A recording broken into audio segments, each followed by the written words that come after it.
Hello, good afternoon, totally my students and my friends, and this is me Shankar Jaikishan, and I am going to teach you a new chapter today, and that is voice.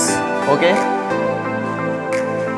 तो voice में आज जो हम लोग पढ़ने जाएंगे वो है पास्ट इंडेफिनिट टेंस का हिंदी टू इंग्लिश का फॉर्म है, इसीलिए हमें हिंदी टू इंग्लिश में बताना पड़ेगा। एक इंग्लिश टू इंग्लिश का टर्म अगर होता तो बेसिकली वो बड़ा सा आसान होता है, बट इसके अकॉर्डिंग आप इंग्लिश लिटरेचर को नहीं समझ पाइएगा।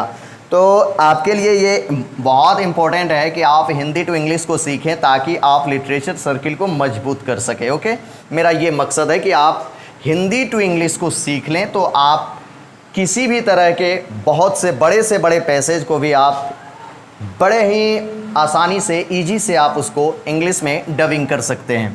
तो चलिए आज का जो ये चैप्टर है वो है active to passive past indefinite tense Hindi to English form. तो पास्ट इंडेफिनिट टेंस में एज यू नो कि स्ट्रक्चर जो आप लोग टेंस में ऑलरेडी पढ़े हैं अफर्मेटिव फॉर्म में वो होता है subject plus V2 plus object, और इसी टेंस में पैसिव का जो फॉर्म होता है ना वो होता है subject plus was were plus V3 plus object. ये फॉर्म पैसिव का है और ये फॉर्म एक्टिव का है। तो पैसिव का सेंटेंस होगा तो हम पैसिव के स्ट्रक्चर पर उस सेंटेंस को हम बैठा देंगे, मेरा बन जाएगा, सॉल्व हो जाएगा। और एक्टिव का स्ट्रक्चर होगा तो एक्टिव के अकॉर्डिंग हम उस सेंटेंस को सॉल्व करेंगे। तो एक्टिव और पैसिव में फ़र्क बस इतना है कि ये पास्ट इंडेफिनिट टेंस का है, तो इन पास्ट टाइम अगर किसी ने किसी एक्शन को एक्ट किया, ठीक ना, किसी काम को उसने किया तो वो एक्टिव फॉर्म में जाएगा। अगर पैसिव की बात आएगी तो बीते हुए समय में अगर किसी के द्वारा कोई काम किया गया ना तो वो फॉर्म उसका पैसिव का होगा। तो ये जानिए।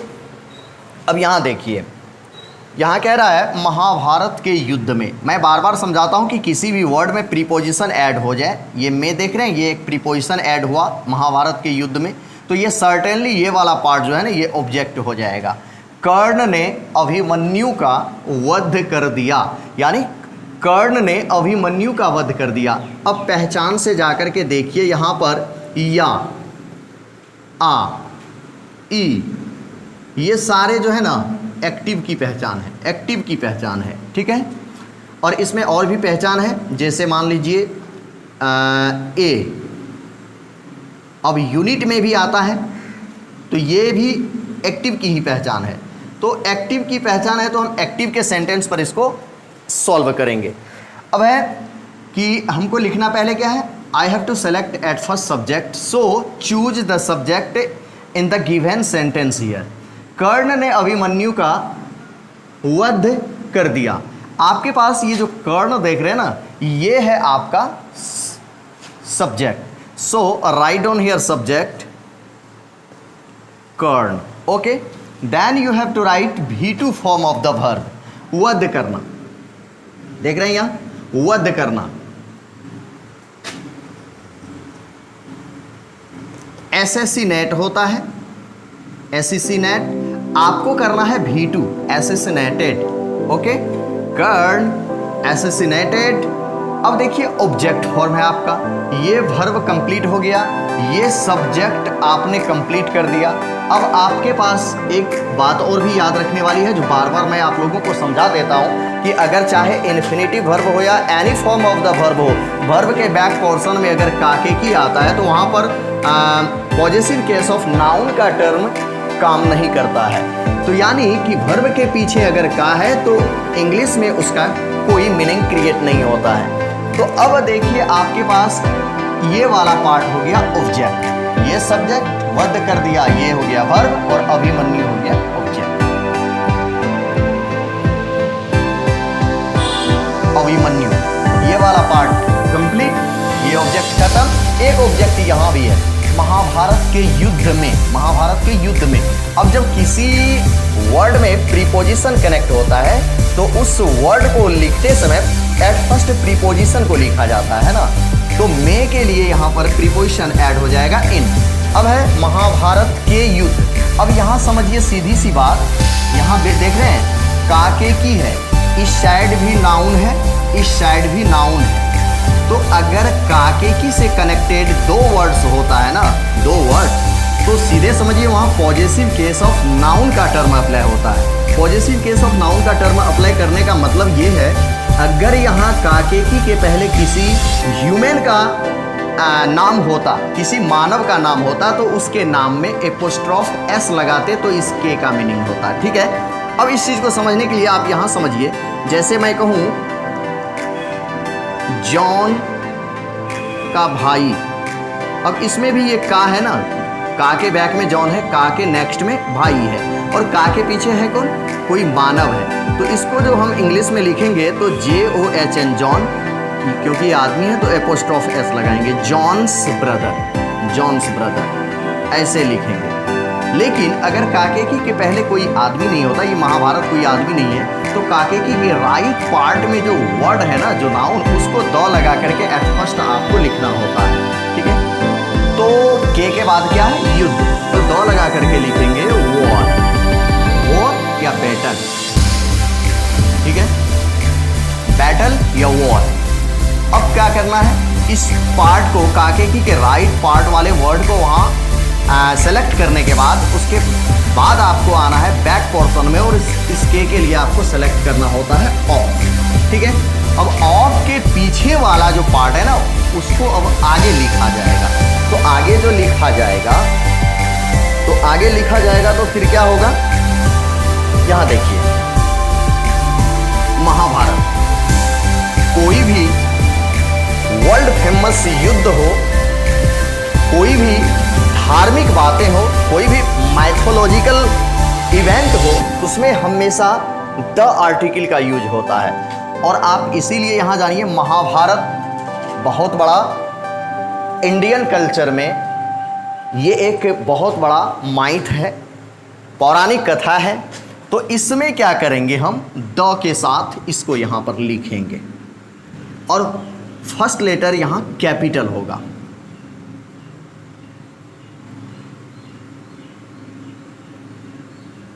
ओके, महाभारत। तो आपका सेंटेंस कंप्लीट हो गया।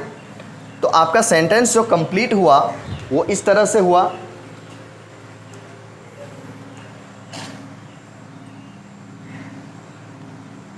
यहां समझिए, महाभारत के युद्ध में कर्ण ने अभिमन्यु का वध कर दिया। Karna assassinated Abhimanyu in the war of the Mahabharata. Okay, ये कंप्लीट हो गया। अब हम इस सेंटेंस में चलेंगे। मैंने इसी का यहाँ पर पैसिव किया है, इसी हिंदी का मैंने पैसिव फॉर्म लिखा है। तो देखिए यहाँ महाभारत के युद्ध में, ठीक है, यहाँ पर फिर ये ऑब्जेक्ट पार्ट आ जाएगा, कर्ण के द्वारा। अब यहाँ पर क्या है, एजेंट का काम कौन कर रहा है, किसके मीडियम से काम हुआ, कर्ण के मीडियम से। तो ये भी यहाँ पर इसमें के द्वारा का फॉर्म आएगा यहाँ, तो आपको ये भी ऑब्जेक्ट के तौर पर सेलेक्ट करना होगा। अब देखिए, वध कर दिया गया, या गया, या गया, देख रहे यहाँ पर देखिए, या और या गया, जैसे ही या गया आएगा, या गया किसी के द्वारा काम हुआ, या गया, ई गई, ए गए, ये पैसिव का फॉर्म है, पैसिव का फॉर्म है यहाँ इस वर्ब का। तो ये पैसिव का आइडेंटिफिकेशंस यहाँ देखिए, या गया, यानी अभिमन्यु का जो वध है वो कर्ण के द्वारा किया गया। तो ये वाक पैसिव में है मेरा, वध कर दिया गया। ठीक है, और वध करना यहाँ एक वर्ब है, उसके पीछे में फिर यहाँ पर का है। आपको पता है कि वो वहाँ पर पॉजिटिव केस ऑफ नाउन का टर्म अप्लाई नहीं होगा, क्योंकि वर्ब के साथ वो positive case of noun term apply नहीं होता है। वर्ब के पीछे का है, उसके लिए नो मीनिंग होगा। तो चलिए अब इसको हम लोग सॉल्व करेंगे। किसका वध किया गया, अभिमन्यु का। तो अभिमन्यु को हम चुनेंगे। अब यहाँ देखिए, वध करना आपका वर्ब हुआ, ये ऑब्जेक्ट हुआ, ये ऑब्जेक्ट हुआ, तो अब आपको चाहिए क्या, सब्जेक्ट। तो इसका मतलब है कि इस सेंटेंस में जो है अभिमन्यु क्या हो जाएगा, सब्जेक्ट हो जाएगा। ठीक ना, तो अभिमन्यु सब्जेक्ट हो जाएगा। तो देखिए यहां से इसको सब्जेक्ट चूज कीजिए।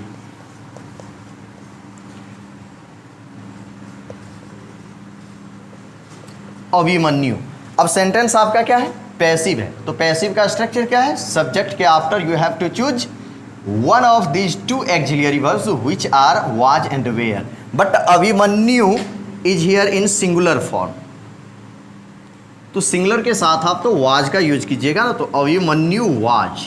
Okay, then you have to select third form of the verb, choose here वध करना, इसका थर्ड फॉर्म चुन करके लाइए। तो थर्ड फॉर्म भी असैसिनेटेड ही होता है, असैसिनेटेड। ओके, अब third form of the verb हो गया। अब आपको क्या, अभिमन्यु को तो आपने सब्जेक्ट के तौर पर चुन लिया था, ये आपका पार्ट कंप्लीट है। इधर ये सारा पार्ट कंप्लीट है, वर्ब आ चुका है। अब आपको क्या चूज करना है, क्या चूज करना है, ऑब्जेक्ट। देख रहे हैं ऑब्जेक्ट है लास्ट में। तो अब आपके पास देखिए यहाँ कर्ण के द्वारा, कर्ण के द्वारा, तो लिख दीजिए इसको बाय कर्ण, बाय कर्ण।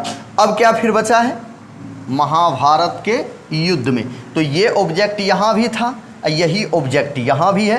तो यहां देख रहे हैं महाभारत के युद्ध में, in the war of the Mahabharata, तो सेम चीज यहां पर आ जाएगा, सेम चीज यहां पर आएगा, तो हो जाएगा इन द वॉर लिखिए या बैटल लिखिए, कोई फर्क नहीं पड़ता, दोनों एक ही चीज है। In the battle of the Mahabharata, ठीक है। तो ये वाला टर्म अब मेरा कंप्लीट हो चुका है। आपने पैसिव को सॉल्व किया, Abhimanyu was assassinated by Karna in the battle of the Mahabharata, तो ये आपका टर्म कंप्लीट होता है पैसिव का। अगर आप सेंटेंस को अच्छी तरह से जान जाएंगे तो बड़ी आसानी से आप सॉल्व करेंगे। अब देखिए यहाँ मेरे गांव में, देख रहे हैं मेरे गांव में लगा है, ये भी ऑब्जेक्ट के टर्म में आ जाएगा।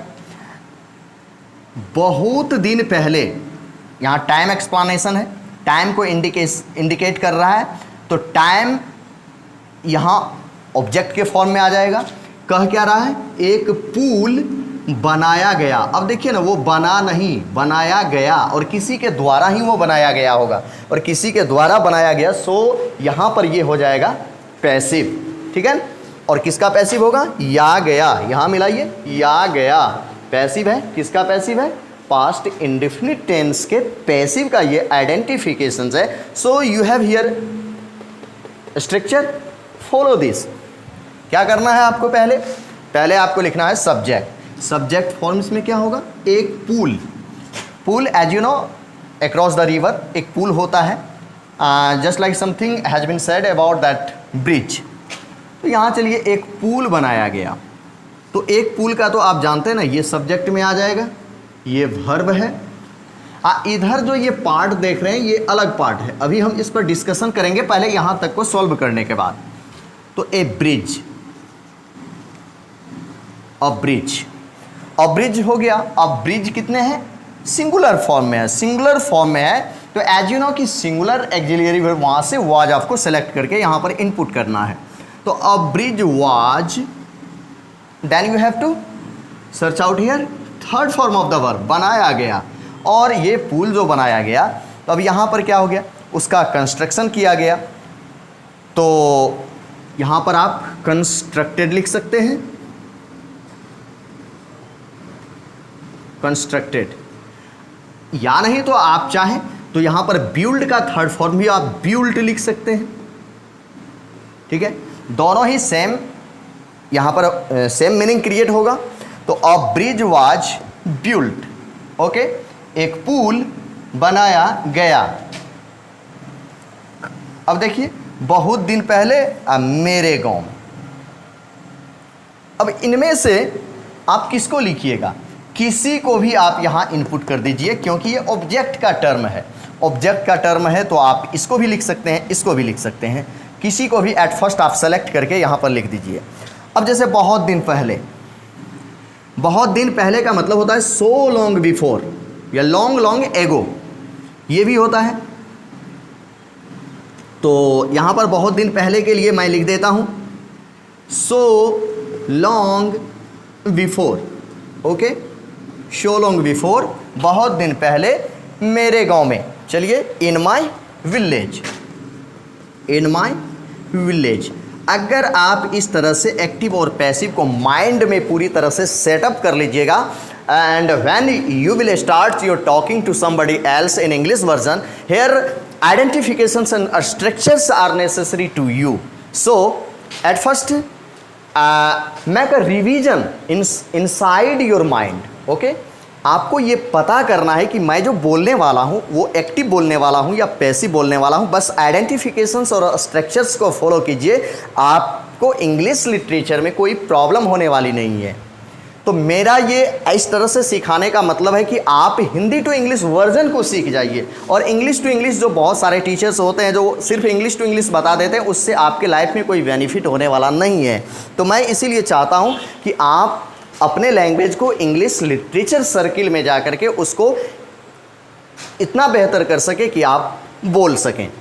अब नेक्स्ट पार्ट यहाँ पर शुरू होता है। देखिए इस पार्ट में क्या कह रहा है, ये सेंटेंस उसी से रिलेटेड उसमें ऐड हो गया है। मेरे गांव में बहुत दिन पहले एक पुल बनाया गया जो आज भी अच्छी स्थिति में है। और यहाँ देखिए जो, अब यहाँ जो है ना, ये जो है कौन एक्चुअली, ये जो किसके लिए आया है, ये एक पुल के लिए बारे में कह रहा है जो आज भी स्थिति एक अच्छी स्थिति में है।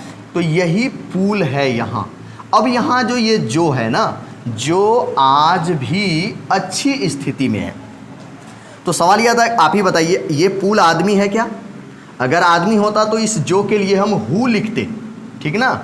अगर ये आदमी नहीं है तो इस जो के लिए जो यहाँ शुरू होने जा रहा है अगले पार्ट के रूप में। अब मैं एक चीज़ और बता दूं तो ये क्लॉजल पार्ट है, ये क्लॉज है, प्रिंसिपल क्लॉज और सबऑर्डिनेट क्लॉज का एडिंग है यहाँ पर। तो खैर अभी क्लॉज मैंने बताया नहीं है, तो मैं आपको इसे सॉल्व कैसे कीजिएगा मैं वो बताने जा रहा हूँ। एक पुल ये आदमी नहीं है और इसके लिए जो का प्रयोग हुआ है, तो यहाँ जब किसी पर्सन के लिए, किसी ह्यूमन बीइंग्स के लिए जो का यूज होता है तो वहाँ पर उसके लिए हु का यूज करते हैं। और अगर ये ह्यूमन बीइंग नहीं है, नॉन लिविंग थिंग्स है यहाँ, तो इसके लिए हम यहाँ पर व्हिच या दैट का यूज करेंगे। तो जो के लिए आप दैट ही यूज कर लीजिए, ठीक है, दैट। ये जो यहाँ से डिस्कनेक्ट हो गया। अभी इसका मतलब ये हुआ कि ये पुल जो है ना ये सिंगुलर है, तो ये दैट भी यहाँ सिंगुलर है क्योंकि ये जो भी एक सिंगुलर है। यहाँ पर देख रहे हैं आप है, तो दैट इज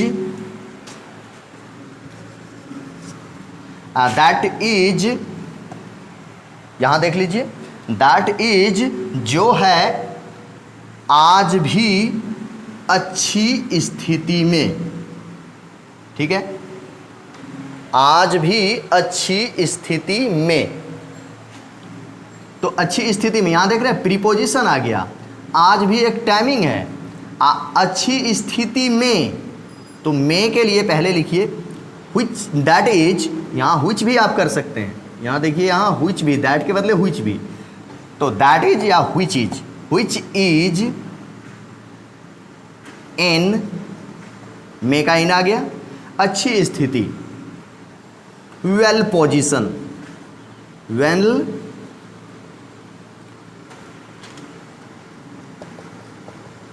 वेल पोजीशन। आज भी, सिर्फ आज होता तो लिखते टुडे, आज भी है तो उसके लिए लिखेंगे इवन टुडे। क्या लिखेंगे? Even today. यहाँ देख लीजिए, यहाँ कॉर्नर में इवन टुडे, आज भी का मीनिंग इवन टुडे। तो आपका सेंटेंस बनके अब कंप्लीट हो रहा है। और यहाँ पर देखिए, अ ब्रिज वाज बिल्ट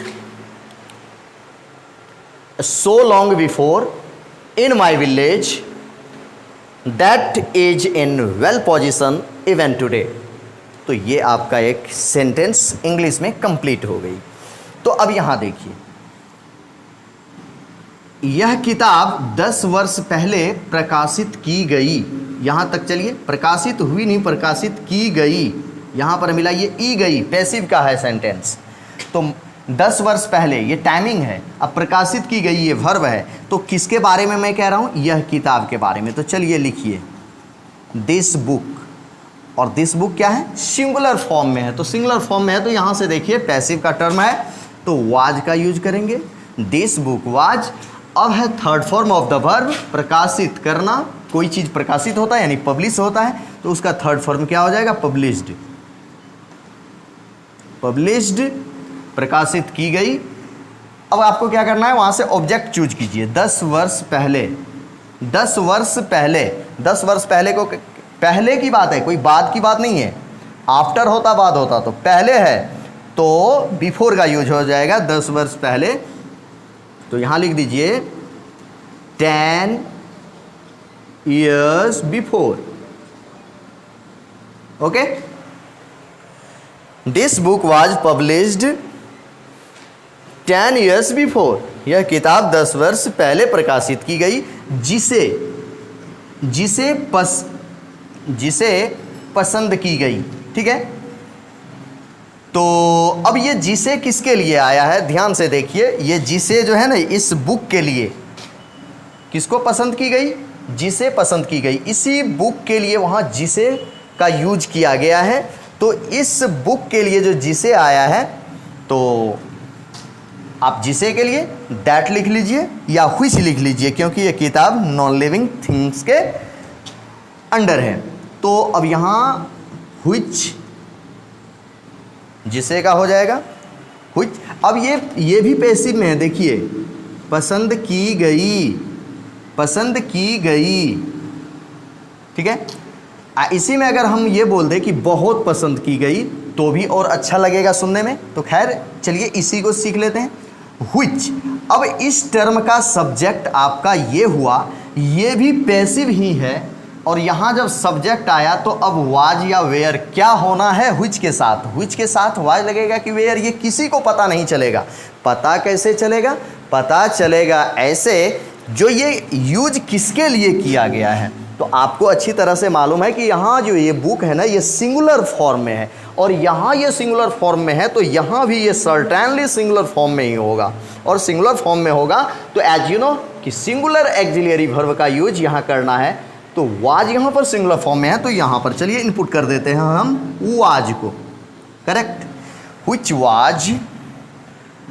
अब थर्ड फॉर्म यहाँ से चूज कीजिए, पसंद की गई, किसी के द्वारा मतलब लोगों के द्वारा। ठीक है, तो पसंद की गई तो लाइक होता है, आप जानते हैं, और उसका थर्ड फॉर्म क्या हो जाएगा, लाइक्ड हो जाएगा। तो यहाँ तक आप लोग हिंदी टू इंग्लिश फॉर्म को समझे होंगे। तो मैं अब इसके बाद नेगेटिव बता रहा हूँ।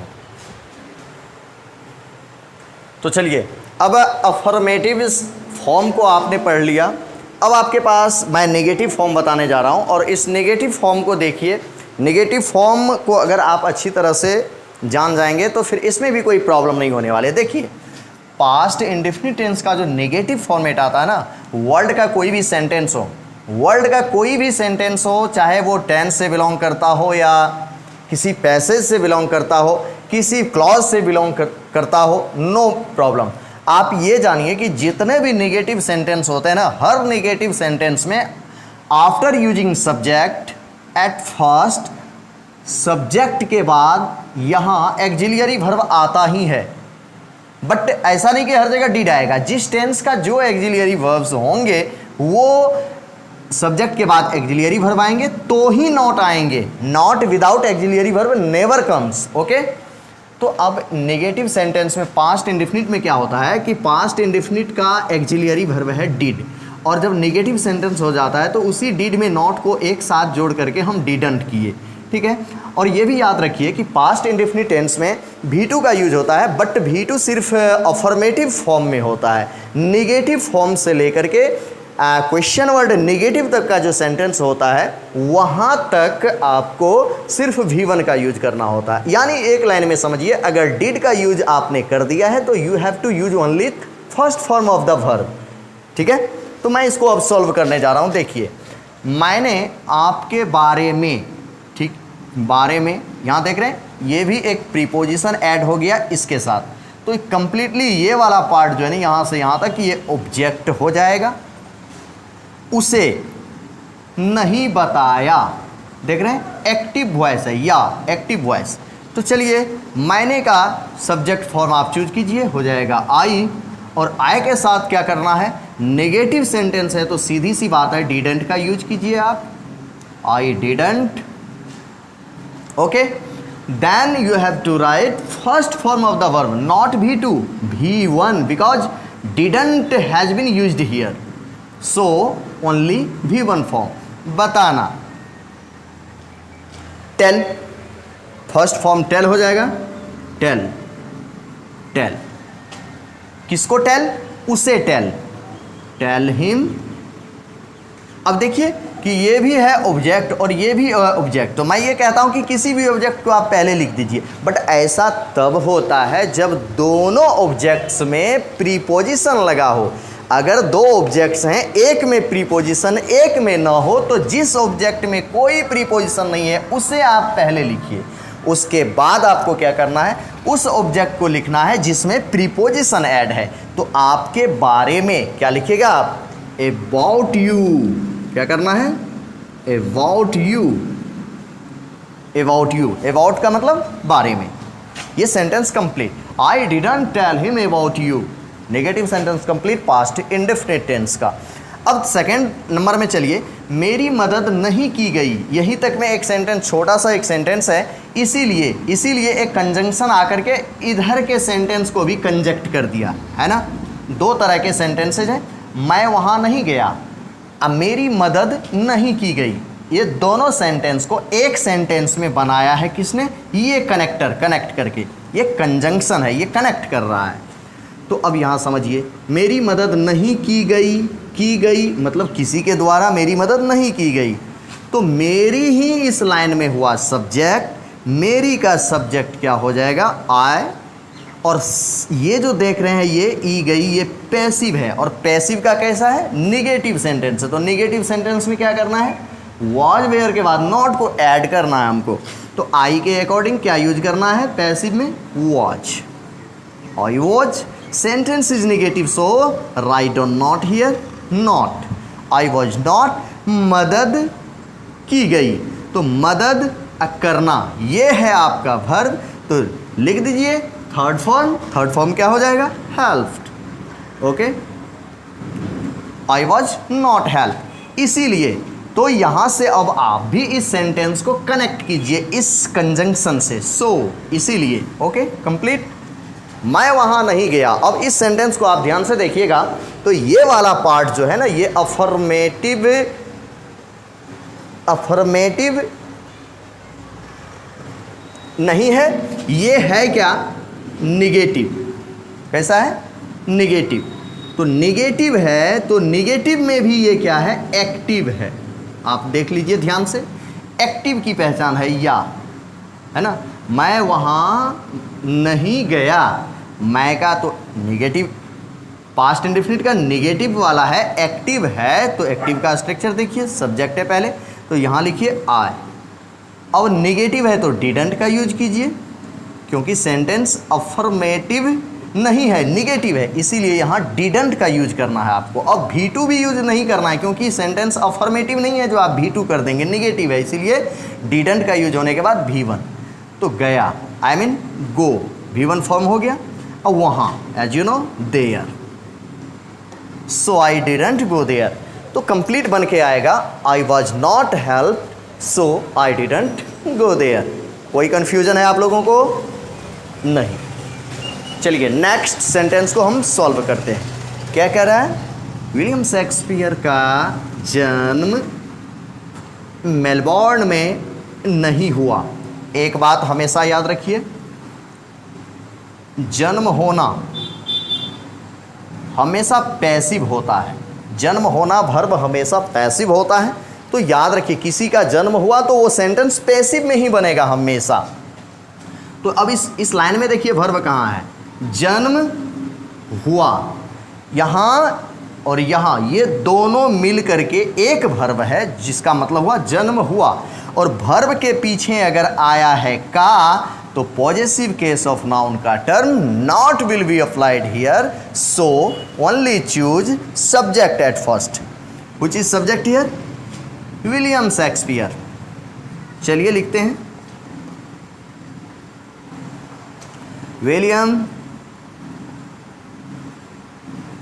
William Shakespeare. कितने विलियम शेक्सपियर थे? Only one. तो क्या करना है आपको? ये पैसिव का फॉर्म है, तो पैसिव का स्ट्रक्चर एक विलियम शेक्सपियर, वॉज का यूज करना है। ओके, सेंटेंस इज नेगेटिव, यहाँ देखिए सेंटेंस नेगेटिव, नॉट को ऐड कर दीजिए, विलियम शेक्सपियर वॉज नॉट। अब क्या करना है आपको? थर्ड फॉर्म लाइए, तो थर्ड फॉर्म जन्म होना, इसका थर्ड फॉर्म हो जाएगा बियर बोर्न बॉर्न, ठीक है, बॉर्न बॉर्न। अब क्या लिखना है, थर्ड फॉर्म आ गया ऑब्जेक्ट मेलबोर्न में, ठीक है, तो मेलबोर्न में इन मेलबोर्न। कोई confusion? William Shakespeare was not born in Melbourne. अब देखिए ये वाला जो सेंटेंस है आपका, थोड़ा सा इसमें डिफिकल्ट क्या है, डिफिकल्ट कुछ भी नहीं है, इसको ऐसे समझिए, इस तरह के प्रश्न पहले, मतलब वो पहले ज़माने की बात कर रहा है, अभी नहीं, पहले ज़माने की बात कर रहा है, पहले परीक्षा में नहीं आते थे। अब आप जानते हैं कि आना का मीनिंग तो कम होता है, लेकिन ऐसा नहीं होता है कि हर जगह आना का मीनिंग कम होगा। अब देखिए ना, ये क्वेश्चन एग्जाम में कोई चल के नहीं आता था, यहाँ आने के कहने का मतलब है, यहाँ जो आता ये वर्ब है ना, इस वर्ब के कहने का तात्पर्य है यहाँ पर कि इस तरह के प्रश्न पहले परीक्षा में नहीं पूछे जाते थे, पूछे जाते थे। तो आप लोगों को प्रेजेंस ऑफ माइंड का यूज करना है कि जो वर्ब दिया हुआ है इसका नेक्स्ट और इमेजिनेटिव मीनिंग क्या हो सकता है। आते थे, मैं अगर बोलूं कि महात्मा गांधी बराबर दिल्ली आते थे, तो वो तो चल आते थे, वो अलग मैटर हो गया। अब यहाँ पर है इस तरह के प्रश्न परीक्षा में नहीं आते थे, अर्थात यहाँ आना का मतलब वो नहीं जो चल के आना है, मतलब यहाँ क्वेश्चन पूछा जाना से है। तो ये वाट पैसिव का है। तो इसको अब हम कैसे सॉल्व करेंगे, इसको समझिए। इसको सॉल्व करने के लिए मैं किसके बारे में कह रहा हूँ, इस तरह के प्रश्न। अब जब जब आएगा किसी भी सेंटेंस में इस तरह के, उसके साथ रहेगा सब्जेक्ट ऐड, तो लिखने का तरीका समझिए, इस तरह के नेक्स्ट पार्ट को आप पहले लिखिए द लगाकर, ठीक है। अब यहाँ पर देखिए आते थे का मतलब हुआ कि यहाँ पर क्वेश्चन एक से अधिक है, तो द क्वेश्चंस लिख दिए। अब उसके पीछे से जो है ना, इस तरह के का मीनिंग होता है लाइक दिस, लाइक दिस। तो यहाँ जब दिस है तो यहाँ पर क्वेश्चंस है, तो यहाँ दीज करना होगा। अगर हम यहाँ से क्वेश्चन को क्वेश्चंस न लिख करके क्वेश्चन लिखे तो यहाँ पर दिस रहेगा। ये आपके ऊपर डिपेंड करता है कि यहाँ क्वेश्चन को सिंगुलर फॉर्म में रखना है या प्लूरल फॉर्म में लेके जाना है। अगर यहाँ द क्वेश्चंस लाइक दीज आ जाएगा, अगर हम रखते हैं द क्वेश्चन लाइक दिस, तब वो आज होगा। यहाँ पर क्वेश्चंस करते हैं तो यहाँ पर आपको करना होगा दीज, मतलब एक से अधिक तरह के प्रश्न हैं। The questions like these. अब एक से अधिक प्रश्न के बारे में कह रहा है, तो यहाँ पर आपको वेयर का यूज करना है, वेयर। अब सेंटेंस आपका है निगेटिव, तो वेयर के आफ्टर नॉट को यहाँ ऐड कीजिए, ठीक है। The questions like this were not, okay. अब आते थे अर्थात पूछे जाते थे, पूछे जाते थे, पैसिव का ये आइडेंटिफिकेशंस है। तो थर्ड फॉर्म इसका क्या लिखिएगा, यहाँ आते थे का मतलब पूछना से है, और आस्क, और उसका थर्ड फॉर्म होगा आस्क्ड, ठीक है। आस्क्ड परीक्षा में, in the examination, in the examination. अब क्या है, ये जो टाइमिंग है ना, ये टाइमिंग को एट लास्ट जा करके आप इनपुट कर दीजिए पहले। ये पहले एक टाइमिंग है और इसको आप यहाँ पर लिख दीजिए बिफोर, ठीक है। अब सेंटेंस को पढ़ करके देख लीजिए, आपका सेंटेंस कंप्लीट है। The questions like this were not asked in the examination before. तो ये निगेटिव सेंटेंस को मैंने अभी आप लोगों को इंग्लिश टू इंग्लिश कैसे ट्रांसलेट कीजिएगा, ये तो आपके ऊपर डिपेंड करेगा कि आप कितना सीखे हैं। तो हिंदी को अच्छी तरह से समझिए और इंग्लिश में उसको डब करते जाइए। अब यहाँ देखिए, इसके बाद मैं इंट्रोगेटिव फॉर्म में जाऊँगा। किसानों की मांगें स्वीकार नहीं की गई, मतलब ये स्वीकार नहीं की गई, मतलब सरकार के द्वारा, यहाँ कहने का तात्पर्य या किसी के द्वारा। तो किसी के द्वारा यहाँ पर अगर काम नहीं हुआ तो सेंटेंस निगेटिव है। तो किसानों की मांगे, मैं किसानों की मांगे के बारे में कह रहा है कि स्वीकार नहीं की गई। तो चलिए इसको कैसे लिखेंगे, किसानों की मांगे। तो जब काकेकी का टर्म्स और कंडीशन अप्लाई होता है तो वहाँ पर पॉजेसिव केस ऑफ नाउन का टर्म बनता है। और लिखने का तरीका समझिए, बेटर तरीका ये होता है कि आप काकेकी के राइट पार्ट्स को द लगा करके पहले लिख लीजिए, ठीक है। द डिमांड्स, मांगे है ना, डिमांड्स, एक से अधिक मांगे वो कर रहे होंगे। आप लोग को पता होगा दिल्ली में किसानों ने आंदोलन किया तो एमएसपी के लिए, तो यहाँ द डिमांड्स, फिर बैक पोर्शन आकर के के लिए लिखिए ऑफ, फिर उसके बैक में आकर के यहाँ फार्मर्स एक से अधिक है तो चलिए लिखिए फार्मर्स। तो ये ऑफ के पीछे वाला पार्ट इंग्लिश में होता है सब्जेक्ट, हिंदी में होता है काकेकी के नेक्स्ट पार्ट वाला वर्ड सब्जेक्ट। तो यहाँ मांगे एक से अधिक है, सर्टेनली वेयर का यूज होगा, वेयर, ठीक है। अब निगेटिव सेंटेंस है, आप देख रहे हैं, तो नॉट को यहाँ पर ऐड कर दीजिए। अब स्वीकार करना आपको तो पता ही होगा, एक्सेप्ट होता है, तो थर्ड फॉर्म लिख दीजिए एक्सेप्टेड। तो चलिए इसके बाद मैं अब इंट्रोगेटिव फॉर्म को बताने वाला हूँ। तो चलिए आप लोग नेगेटिव वाले पार्ट को आई एम श्योर कि आप लोग बना लेंगे, डेफिनेटली बना लेंगे, क्योंकि इसमें कुछ है नहीं, आपके पास स्ट्रक्चर्स है ही, आपके पास जो सेंटेंस का अरेंजमेंट होता है वो आप अच्छी तरह से अब तक सीख ही गए होंगे। तो अब मैं आप लोगों को इंट्रोगेटिव पार्ट जो होता है active to passive past indefinite tense में हिंदी टू इंग्लिश के फॉर्म में, वो मैं बताने वाला हूँ। देखिए इंट्रोगेटिव सेंटेंस जितने भी होते हैं ना, हिंदी में उसकी शुरुआत जो होती है वो क्या से होती है, और जब जब सेंटेंस के शुरू में क्या है ना, तो उस क्या के लिए कोई स्पेशल मीनिंग बन के वाट नहीं लिखा जाता, ठीक है। किसी भी सेंटेंस के इन द बिगनिंग अगर क्या लगा हुआ है तो उसके लिए वाट नहीं लिखा जाता। उस सेंटेंस में according to subject and tense जो एक्सिलरी वर्ब्स यूज किया जाता है, उस एक्सिलरी वर्ब्स को टर्न आउट करके बिफोर में लाया जाता है, तो उस क्या का मीनिंग कंप्लीट हो जाता है। अब देखिए पास्ट इंडेफिनिट टेंस में क्या होता है कि डिड एक्सिलरी वर्ब होता है, और अगर इंट्रोगेटिव फॉर्म में आएगा सेंटेंस तो एक्टिव में आपको डिड का यूज पहले ही करना है, तो क्या का मीनिंग यहाँ से कट आउट हो जाएगा।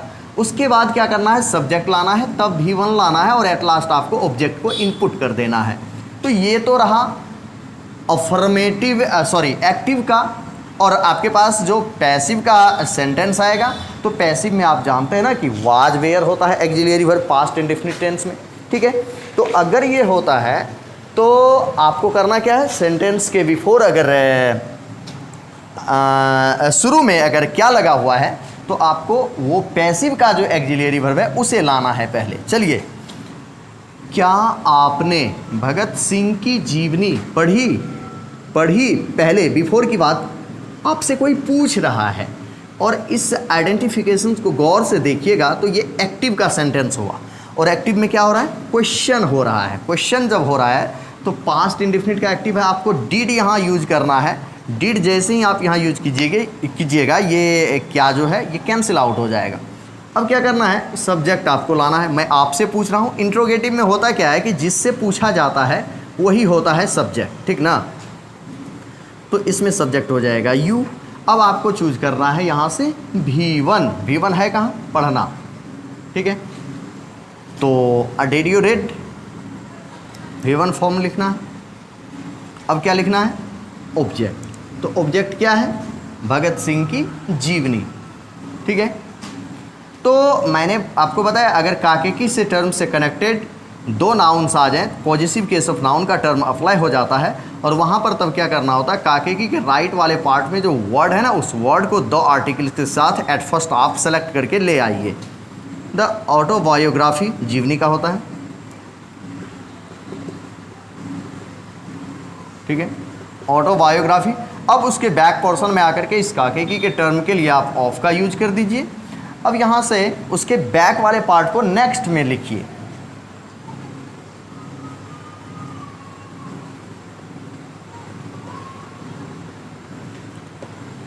सर्टेनली आप लोग समझ गए होंगे। Did you read the autobiography of Bhagat Singh, ये आपका ये सेंटेंस बना। अब यहाँ देखिए, क्या नई शिक्षा नीति बिहार में लागू की गई? आप ही बताइए, शिक्षा नीति अपने आप लागू हो जाएगी या किसी के द्वारा लागू की जाएगी? तो किसी के द्वारा लागू की जाएगी। तो ये पास्ट की बात मैं पूछ रहा हूँ कि क्या नई शिक्षा नीति बिहार में लागू की गई। देख रहे हैं, पास्ट इंडेफिनिट टेंस का ये पैसिव फॉर्म का सेंटेंस है और सेंटेंस है इंट्रोगेटिव। यहाँ से क्या देखिए, तो पास्ट इंडेफिनिट टेंस के पैसिव फॉर्म में जो एक्सिलियरी वर्ब होता है वाज वेयर, उसको आप बिफोर लिख दीजिए तो हो जाएगा, इस क्या का मीनिंग कट आउट हो जाएगा। तो चलिए, मैं किसके बारे में चर्चा कर रहा हूँ? नई शिक्षा नीति बिहार में लगा, ये ऑब्जेक्ट हो जाएगा। लागू की गई, लागू करना ये वर्ब हुआ, तो सब्जेक्ट कौन हुआ? नई शिक्षा नीति। और नीति कितनी है नई शिक्षा नीति? एक नीति है। तो एक नीति में निश्चित रूप से आप किसका यूज कीजिएगा? वाज का। तो चलिए यहाँ लिखते हैं हम वाज। यहाँ से क्या कैंसिल आउट होगा? अब वाज होने के बाद क्या लिखना है? सब्जेक्ट। तो न्यूज़ नई शिक्षा नीति, ठीक है। न्यू एजुकेशन पॉलिसी, ठीक है। वॉच न्यू एजुकेशन पॉलिसी, तो ये आपका सब्जेक्ट यहाँ से कैंसिल आउट हो गया। अब आपको थर्ड फॉर्म यहाँ देखिए, लागू करना यानी अप्लाई करना, तो यहाँ हो जाएगा अप्लाइड, ठीक है।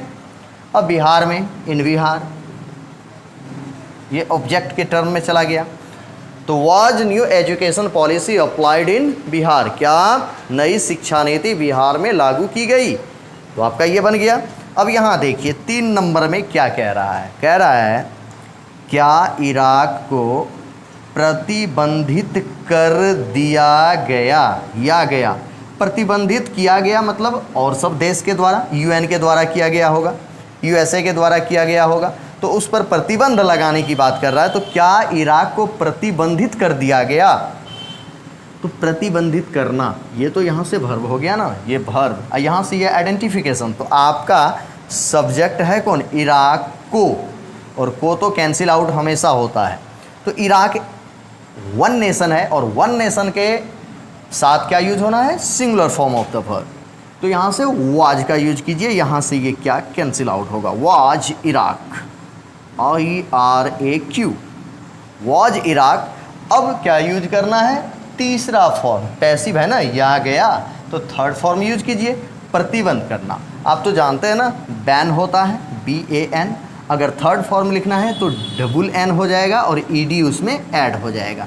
वाज इराक बैंड, क्या इराक को प्रतिबंधित कर दिया गया? अब किसके द्वारा वो तो मालूम है नहीं, अगर वो मालूम होता तो यहाँ लिख देते by America, by England, by India, कोई भी नेशन का नाम लिखते जिसके द्वारा होता। अब देखिए यहाँ 4 नंबर में क्या अंतर्राष्ट्रीय स्तर पर लगा प्रीपोजिशन, ये होगा हमेशा ऑब्जेक्ट। भारत को, अब पैसिव है तो पैसिव में तो जिसके साथ को लगता है जनरली वही सब्जेक्ट के फॉर्म में सेलेक्ट हो जाता है। एक अविकसित राष्ट्र घोषित कर दिया गया। आपको पता होना चाहिए इंडिया का GDP कहाँ तक चला गया है, ठीक है ना। तो भारत कोई विकसित की तो बात ही छोड़ दीजिए, विकासशील की बात हो रही थी, मुझे तो लगता है उसमें भी कमी है। चलिए खैर, हम लोग इस सेंटेंस को जान लेते हैं। क्या अंतर्राष्ट्रीय स्तर पर भारत को एक अविकसित राष्ट्र घोषित कर दिया गया या गया? पैसिव किसका? पास्ट इंडेफिनिट टेंस का पैसिव। और सेंटेंस कैसा? शुरू में क्या है? क्वेश्चन हो रहा है, इंट्रोगेटिव सेंटेंस। तो इंडिया एक है, वाज हो जाएगा, यहाँ से ये कैंसिल आउट होगा। भारत को, इसको सेलेक्ट करके यहाँ लाइए, इंडिया, वाज इंडिया। अब घोषित करना, यहाँ से देख रहे हैं, मतलब कि सबों के सामने डिक्लेयर कर देना। तो आपके पास थर्ड फॉर्म घोषित करना का क्या हो जाएगा? डिक्लेयर्ड। डिक्लेयर्ड। क्या डिक्लेयर्ड? क्या डिक्लेयर्ड? ध्यान से देखिए, एक अविकसित राष्ट्र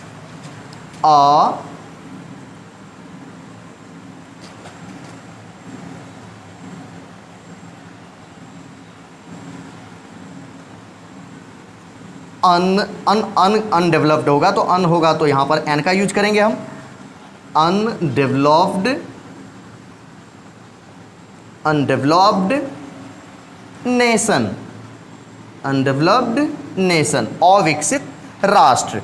अब यहां फिर देखिए एक ऑब्जेक्ट यहां भी है इसका, अंतर्राष्ट्रीय स्तर पर।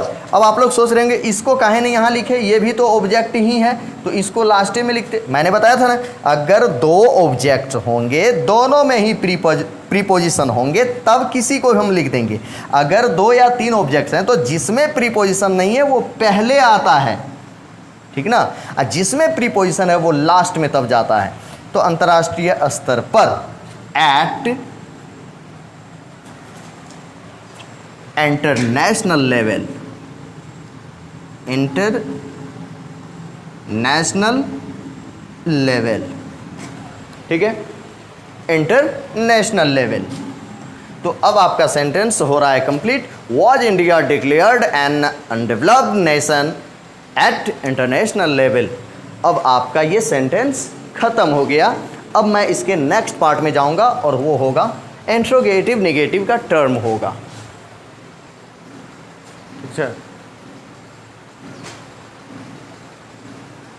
तो अब देखिए यहाँ आपके पास ये जो है एक्टिव टू पैसिव में इंट्रोगेटिव नेगेटिव टर्म का जो एक सेंटेंस आता है, मेरे कहने का मतलब है कि इंट्रोगेटिव नेगेटिव अगर आप ऐसे नहीं समझ रहे तो मेरे सेंस को समझिए।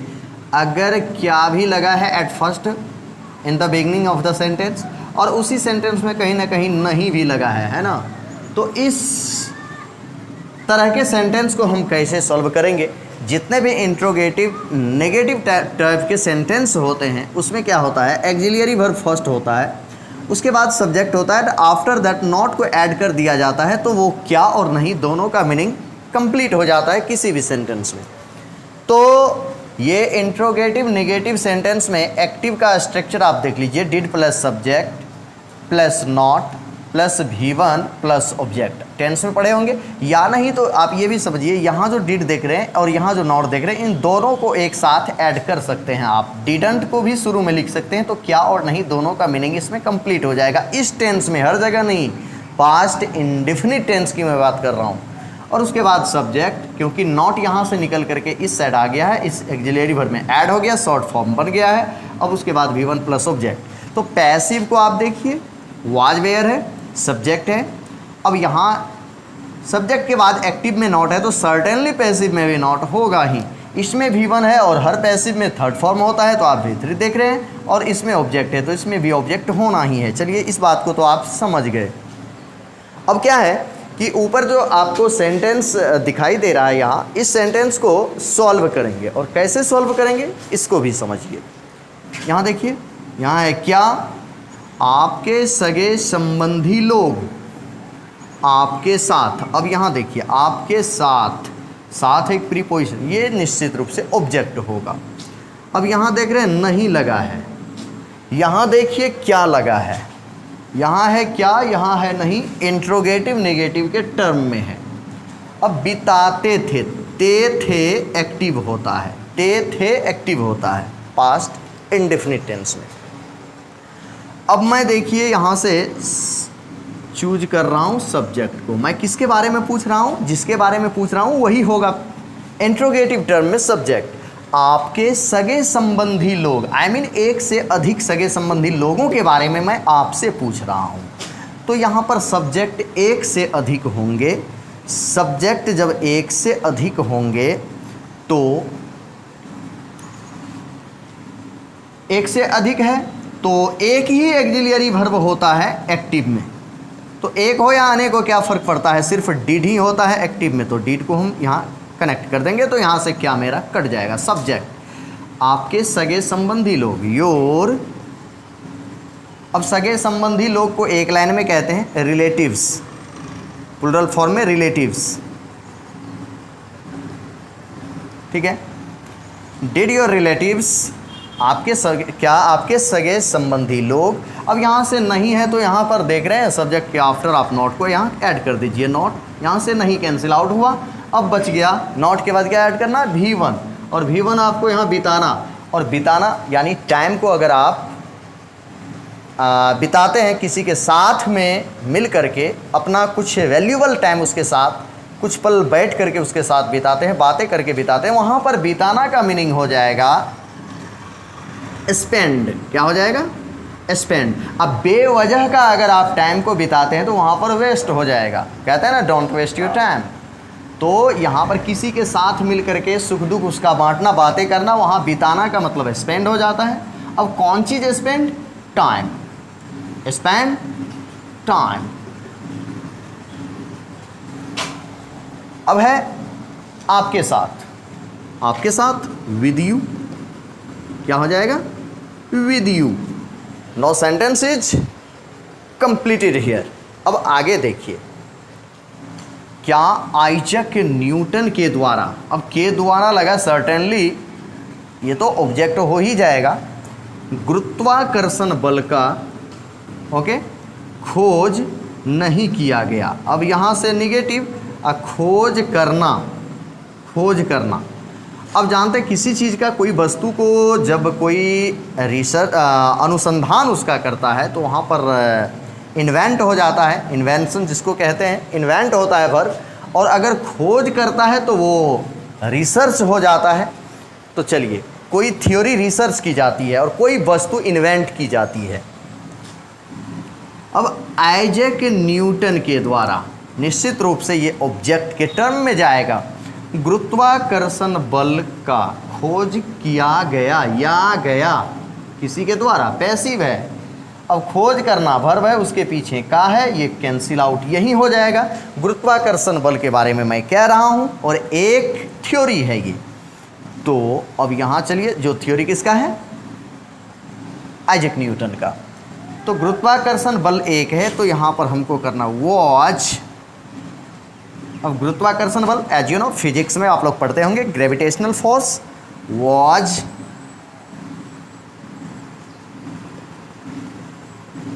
Gravitational force okay.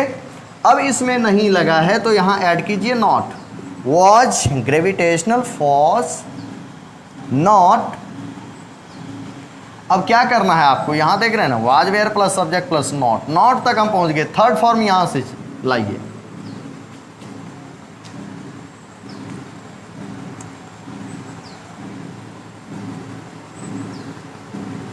रिसर्च्ड हो जाएगा, खोज करना का तीसरा फॉर्म रिसर्च्ड ओके। किसके द्वारा, आइजैक न्यूटन के द्वारा। यहाँ जो वाज है ना, तो यहाँ से ये क्या कैंसिल आउट हो चुका है, आइजैक न्यूटन के द्वारा।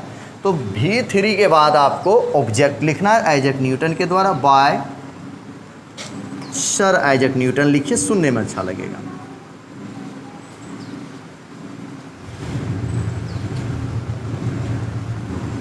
ओके, सेंटेंस कंप्लीट हो गया। अब यहाँ देखिए आगे कह रहा है, क्या सरदार पटेल की प्रतिमा दिल्ली में स्थापित नहीं की गई, यहाँ से नहीं है और यहाँ से क्या है।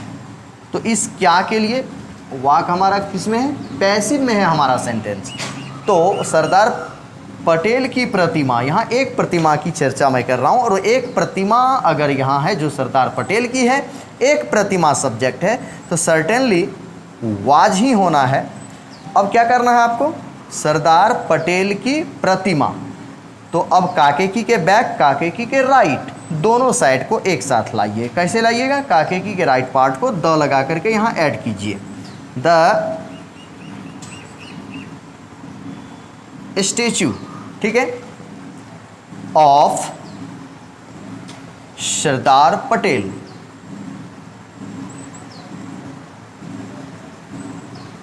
ठीक है, अब हम लोग यहाँ तक पहुँचे, नेगेटिव है सेंटेंस, यहाँ से नॉट को यहाँ ऐड कीजिए, नॉट यहाँ से कट आउट हो जाएगा।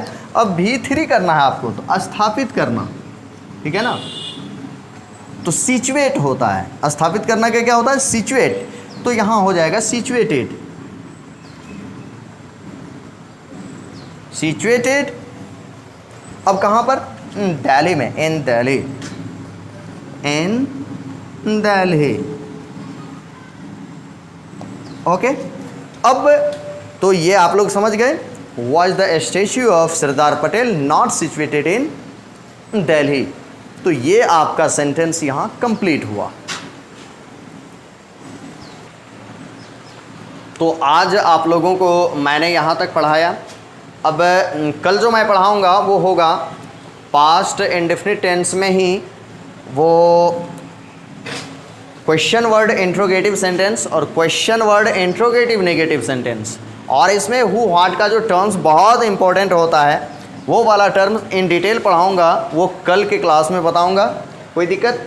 तो कल आप लोग ये इसके नेक्स्ट वाले पार्ट को पढ़िएगा। आज जो मैंने 4 फॉर्म पढ़ाया है, इन चारों फॉर्म्स को आप लोग अच्छी तरह से अपने घर पर अपने से तैयारी कीजिएगा, अपने से बनाने की कोशिश कीजिएगा। कोई भी प्रॉब्लम होगी तो मेरे एप्लीकेशन पर जितने भी स्टूडेंट्स हैं, खास करके उसे अगर कोई प्रॉब्लम होगी तो वो एप्लीकेशन जब भी स्टार्ट करेंगे तो आप उस पर हमसे क्वेश्चन कर सकते हैं। Okay, thank you. इतना को तैयारी कीजिए।